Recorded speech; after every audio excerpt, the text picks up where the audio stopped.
বিগত ১৬টি বছর একজন শাসনকর্তা ছিলেন। দেখুন আজকে তার বিষয়টি আমরা যদি লক্ষ্য করি, কি না ছিল, এবং এমনকি যেখানে আমাদের পৃথিবীর সমস্ত মানুষদের ভিতরে একটা কনসেপ্ট তৈরি হয়েছে, বিধর্মীরা পর্যন্ত যে মুহাম্মদুর রাসূলুল্লাহ সাল্লাল্লাহু আলাইহি ওয়াসাল্লামকে শ্রেষ্ঠ চরিত্রের অধিকারী বলতে বাধ্য হয়েছে। এত বেশি আমাদের নবীজিকে তারা শ্রেষ্ঠত্ব বলতে তারা দ্বিধাবোধ করেনি। সেই জায়গায়ও এই দেশে নবীজির সম্পর্কে কথা বলা হতো, কিন্তু তার ব্যাপারে কোনো মামলা হতো না, বা তার বিষয়ে কোনো জেল জরিমানা কিছু হতো না। কিন্তু সেক্ষেত্রে যদি আমাদের প্রধানমন্ত্রীর বিরুদ্ধে কথা হতো, তাহলে কিন্তু জেল জরিমানা হয়ে যেত। আমরা জানি পৃথিবীর ভিতরে আরও একজন শাসক ছিল, তার নাম সাদ্দাদ, যে নিজে বেহেশত বানিয়েছিল আল্লাহ তাআলার সাথে প্রতিদ্বন্দ্বিতা করে। আল্লাহ তাআলা তাকেও নেস্তানাবুদ করেছেন। শেষ সময় শুধুমাত্র সাদ্দাদ এক পলক তার বানানো তৈরি করা বেহেশত দেখতে চেয়েছিল। আল্লাহ সেই তার বানানো তৈরি করা বেহেশত দেখার মতো সুযোগটুকু আল্লাহ তাআলা তাকে দান করেননি। এই পৃথিবীর ভিতরে 4 জন মানুষকে পুরা পৃথিবীর রাজত্ব আল্লাহ তাআলা দিয়েছিলেন। তাদের মধ্যে 2 জন মুসলমান এবং 2 জন কাফের। মুসলমান 2 জন হলেন হযরত বাদশাহ যুলকরনাইন এবং আরেকজন হচ্ছেন হযরত সুলাইমান আলাইহিস সালাম। কাফের 2 জন, একজন বখতে নাসর, আরেকজন হচ্ছে নমরুদ। এই যে এদেরকেও আল্লাহ তাআলা তামাম পৃথিবীর রাজত্ব দিয়েছিলেন, পুরো পৃথিবী তাদেরকে পরিচালনা করার জন্য দায়িত্ব দিয়েছিলেন। ঠিক এভাবেই যুগের পর যুগ বিভিন্ন দেশে মানুষকে আল্লাহ তাআলা দায়িত্ব দিয়ে একে অপরের উপর আল্লাহ তাআলা প্রাধান্য দিয়েছেন, শ্রেষ্ঠত্ব দান করেছেন। এজন্য আল্লাহ বলছেন ওয়াফাদ্দালনাহুম আলা কাসীরিম মিম্মান খালাকনা তাফদীলা। কিন্তু যখন সেই মানুষটি নিজে ক্ষমতা পেয়ে সেই ক্ষমতার অপব্যবহার করে, আল্লাহ তাআলা তাদেরকেও আবার সেভাবেই শিক্ষা দেন। যেমনটি আমরা পূর্ববর্তী সময় বিভিন্ন মানুষদের, বিভিন্ন ব্যক্তিদের ইতিহাস যদি আমরা লক্ষ্য করি, তাহলে আমরা জানতে পাই যেমনিভাবে নমরুদ, আল্লাহ তাআলা তাকে তামাম পৃথিবীর রাজত্ব দিয়েছিলেন। গোটা বিশ্বের রাজত্ব পেয়েও সে নমরুদ সীমালঙ্ঘন করেছিল। সে নিজেকে খোদা দাবি করেছিল, রব দাবি করেছিল। সে বলেছিল যে আনা উহয়ি ওয়া উমীত, আমি মানুষকে জীবন দেই, মৃত দান করি। কিন্তু আল্লাহ রাব্বুল আলামিন তাকে নেস্তানাবুদ করেছেন সামান্য একটি মশার কামড় দিয়ে। একটি মশা, সেই মশাটি হচ্ছিল প্রতিবন্ধী।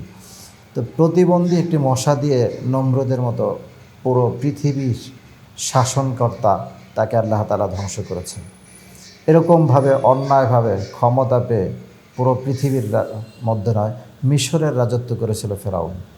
আমরা জানি ফেরাউন এতটা বেশি স্বৈরাচার ছিল যে আসিয়ার মতো একজন সতীসাধী নারীকে যে নিজে চরম নির্যাতন করে হযরত আসিয়াকে শহীদ করেছিলেন। আসসালামু আলাইকুম ওয়া রাহমাতুল্লাহি ওয়া বারাকাতুহু। ইন্নাল হামদালিল্লাহ ওয়াসসালাতু ওয়াসসালামু আলা মান লা নাবিয়্যা বা'দা, আম্মা বা'দ। দূর ও কাছে, দেশে কিংবা প্রবাসে, যে যেখান থেকে আমাদের আজকের এই ভিডিওটি দেখছেন, সকলকে জানাচ্ছি আন্তরিক প্রীতি ও শুভেচ্ছা। সম্মানিত সুধী, মহান আল্লাহ রাব্বুল আলামিন এই পৃথিবীতে মানব জাতিকে পাঠিয়েছেন তার প্রতিনিধি করে। তিনি বলেন, ইন্নী জাইলুন ফিল আরদি খলিফা, আমি আমার প্রতিনিধি পৃথিবীতে প্রেরণ করব। আল্লাহ রাব্বুল আলামিন একমাত্র মানুষদেরকেই তার খলিফা নিযুক্ত করেছেন, প্রতিনিধি নির্ধারণ করেছেন। অসংখ্য অগণিত সৃষ্টি আল্লাহ রাব্বুল আলামিনের রয়েছে, কিন্তু সেগুলোর মধ্য থেকে যাচাই করে আল্লাহ তাআলা কেবলমাত্র মানুষকেই শ্রেষ্ঠত্ব দান করেছেন এবং তাকে মর্যাদাবান করেছেন, সম্মানিত করেছেন। আল্লাহ বলছেন, ওয়ালাকাদ কাররামনা বানি আদম ওয়া হামালনাহুম ফিল বাররি ওয়াল বাহর ওয়া রাযাকনাহুম মিনাত তাইয়্যিবাত ওয়া ফাদ্দালনাহুম আলা কাসীরিম মিম্মান খালাকনা তাফদীলা। আল্লাহ তাআলা এখানে মানুষদেরকে সম্মানিত করেছেন, মর্যাদাবান করেছেন। এমনকি আল্লাহ তাআলার অসংখ্য অগণিত সৃষ্টিকুল থেকে যত সৃষ্টি রয়েছে, যত মাখলুক রয়েছে, সমস্ত মাখলুকের মধ্যে কেবলমাত্র মানুষদেরকে সবচেয়ে সুন্দর অবয়ব দিয়ে বানিয়েছেন। যেটি আল্লাহ কোরআনুল কারীমের মধ্যে ইরশাদ করেছেন, লাকাদ খালাকনাল ইনসানা ফি আহসানি তাকওয়িম, আমি মানুষকে সর্বোত্তম অবয়ব দিয়ে, সবচেয়ে সুন্দর অবয়ব দিয়ে আমি আল্লাহ তাআলা মানুষকে বানিয়েছি।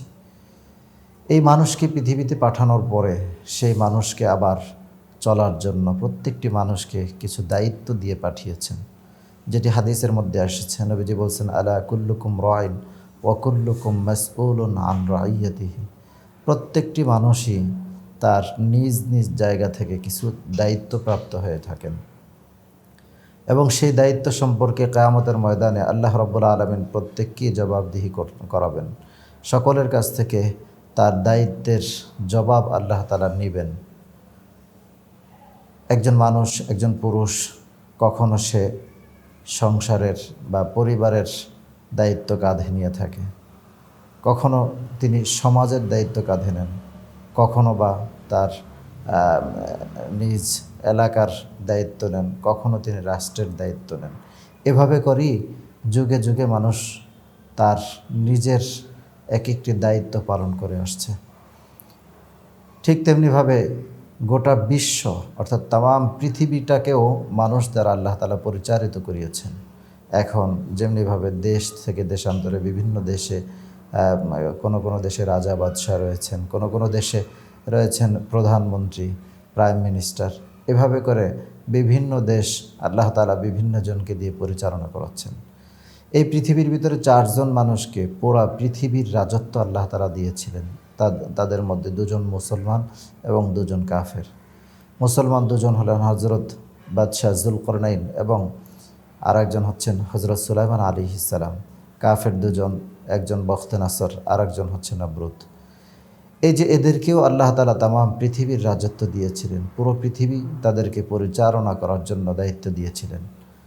ঠিক এভাবেই যুগের পর যুগ বিভিন্ন দেশে মানুষকে আল্লাহ তাআলা দায়িত্ব দিয়ে একে অপরের উপর আল্লাহ তাআলা প্রাধান্য দিয়েছেন, শ্রেষ্ঠত্ব দান করেছেন। এজন্য আল্লাহ বলছেন, ওয়াফাদ্দালনাহুম আলা কাসীরিম মিম্মান খালাকনা তাফদীলা। কিন্তু যখন সেই মানুষটি নিজে ক্ষমতা পেয়ে সেই ক্ষমতার অপব্যবহার করে, আল্লাহ তাআলা তাদেরকেও আবার সেভাবেই শিক্ষা দেন। যেমনটি আমরা পূর্ববর্তী সময় বিভিন্ন মানুষদের, বিভিন্ন ব্যক্তিদের ইতিহাস যদি আমরা লক্ষ্য করি, তাহলে আমরা জানতে পাই যেমনিভাবে নমরুদ, আল্লাহ তাআলা তাকে তাম পৃথিবীর রাজত্ব দিয়েছিলেন। গোটা বিশ্বের রাজত্ব পেয়েও সে নমরুদ সীমালঙ্ঘন করেছিল। সে নিজেকে খোদা দাবি করেছিল, রব দাবি করেছিল। সে বলেছিল যে আনা উহয়ি ওয়া উমীত, আমি মানুষকে জীবন দেই, মৃত দান করি। কিন্তু আল্লাহ রাব্বুল আলামিন তাকে নাস্তানাবুদ করেছেন সামান্য একটি মশার কামড় দিয়ে। একটি মশা, সেই মশাটি হচ্ছিল প্রতিবন্ধী। তো প্রতিবন্ধী একটি মশা দিয়ে নমরুদের মতো পুরো পৃথিবীর শাসনকর্তা তাকে আল্লাহ তাআলা ধ্বংস করেছেন। এরকমভাবে অন্যায়ভাবে ক্ষমতা পেয়ে পুরো পৃথিবীর মধ্যে নয়, মিশরের রাজত্ব করেছিল ফেরাউন।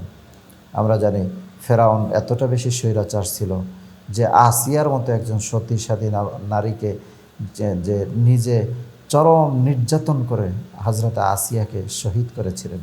পরবর্তীতে আল্লাহ তাআলা হযরত আসিয়াকে তার পছন্দ মতো আল্লাহ তাআলার পাশে একটি ঘর আল্লাহ তাআলা বানিয়ে দিয়েছিলেন। আমরা সেটি জানি, কোরআনুল কারীম আল্লাহ তাআলা তার সেই পুরস্কারের ঘোষণা উল্লেখ করেছেন। তো ফেরাউন যখন চলে গেছে, ফেরাউনের অস্তিত্ব কিন্তু আল্লাহ তাআলা বিলীন করে দিয়েছেন, মিশরকে আল্লাহ তাআলা মুক্ত করে দিয়েছিলেন। ঠিক এভাবে যুগের পর যুগ মানুষকে আল্লাহ তাআলা দায়িত্ব দিয়ে থাকেন। প্রত্যেকেই দায়িত্ব পালন করে কেউ আল্লাহ তাআলার নিকটতম বান্দা হয়ে যান, আবার কেউ আল্লাহ তাআলার সাথে সীমালঙ্ঘন করে তারা জাহান্নামী হয়ে যান। আমাদের দেশেও বিগত 16টি বছর একজন শাসনকর্তা ছিলেন। দেখুন আজকে তার বিষয়টি আমরা যদি লক্ষ্য করি, কি না ছিল। এবং এমনকি যেখানে আমাদের পৃথিবীর সমস্ত মানুষদের ভিতরে একটা কনসেপ্ট তৈরি হয়েছে, বিধর্মীরা পর্যন্ত যে মুহাম্মদুর রাসূলুল্লাহ সাল্লাল্লাহু আলাইহি ওয়াসাল্লামকে শ্রেষ্ঠ চরিত্রের অধিকারী বলতে বাধ্য হয়েছে। এত বেশি আমাদের নবীজিকে তারা শ্রেষ্ঠত্ব বলতে তারা দ্বিধাবোধ করেনি। সেই জায়গায়ও এই দেশে নবীজির সম্পর্কে কথা বলা হতো, কিন্তু তার ব্যাপারে কোনো মামলা হতো না বা তার বিষয়ে কোনো জেল জরিমানা কিছু হতো না। কিন্তু সেক্ষেত্রে যদি আমাদের প্রধানমন্ত্রীর বিরুদ্ধে কথা হতো, তাহলে কিন্তু জেল জরিমানা হয়ে যেত, তার শাস্তি হতো। তাহলে তারা কতটুকু সীমা লঙ্ঘন করে ফেলেছিলেন। বিনিময়ে আল্লাহ রাব্বুল আলামিন তাদেরকে শেষ সময় সামান্য কিছু সময় চাওয়া হয়েছিল, সেই সময়টাও দেওয়া হয়নি। আমরা জানি পৃথিবীর ভিতরে আরও একজন শাসক ছিল, তার নাম সাদ্দাদ, যে নিজে বেহেশত বানিয়েছিল আল্লাহ তাআলার সাথে প্রতিদ্বন্দ্বিতা করে। আল্লাহ তাআলা তাকেও নেস্তানাবুদ করেছেন। শেষ সময় শুধুমাত্র সাদ্দাদ এক পলক তার বানানো তৈরি করা বেহেশত দেখতে চেয়েছিল। আল্লাহ সেই তার বানানো তৈরি করা বেহেশত দেখার মতো সুযোগটুকু আল্লাহ তাআলা তাকে দান করেননি। তাহলে এক্ষেত্রে আমাদেরকে শিক্ষা নিতে হবে, আমরা যখন যেভাবে যখন আমরা পরিবারের উপরে, যখন আমরা সমাজের উপরে, যখন আমরা রাষ্ট্রের উপরে দায়িত্বপ্রাপ্ত হই, তখন আমরা সেটাকে নেয়ামত মনে করব এবং সেই দায়িত্বটা পেয়ে আমরা চেষ্টা করব আল্লাহ তাআলার হুকুম অনুযায়ী, বিধান অনুযায়ী আমি যেন কারো উপরে জুলুম না করি। পৃথিবীর ভিতরে আল্লাহ তাআলা সব গুনাহকে মাফ করবেন, কিন্তু আল্লাহ তাআলা জুলুম, আল্লাহ তাআলা এটাকে নিজের দায়িত্বে নেননি, তিনি মাফ করবেন না। আল্লাহ বলছেন, যে ব্যক্তি জুলুম করে তাকে আল্লাহ তাআলা পছন্দ করেন না, যে ব্যক্তি জুলুম করে আল্লাহ তাকে ভালোবাসেন না। ইন্নাল্লাহা লা ইউহিব্বুজ জালিমিন, আল্লাহ জালেমদেরকে পছন্দ করেন না। সুতরাং জুলুম করা এটা আমাদের মানুষের দ্বারা শোভা পায় না, কারণ আমাকেও আল্লাহ তাআলা বানিয়েছেন, যিনি জুলুম করবেন তাকেও আল্লাহ তাআলা বানিয়েছেন। সুতরাং আমাদের এর থেকে শিক্ষা নেওয়া উচিত, আমরা কখনো যে যেখানে দায়িত্বপ্রাপ্ত আছি, কেউ আমরা যেন সেই দায়িত্বপ্রাপ্ত হওয়ার পরে সেখান থেকে আমরা যেন কারো উপর অন্যায়ভাবে অবিচার না করি, জুলুম না করি। আল্লাহ তাআলা আমাদেরকে হেফাজত করুন। আমিন। ওয়াসসালামু আলাইকুম ওয়া রাহমাতুল্লাহি ওয়া বারাকাতুহু।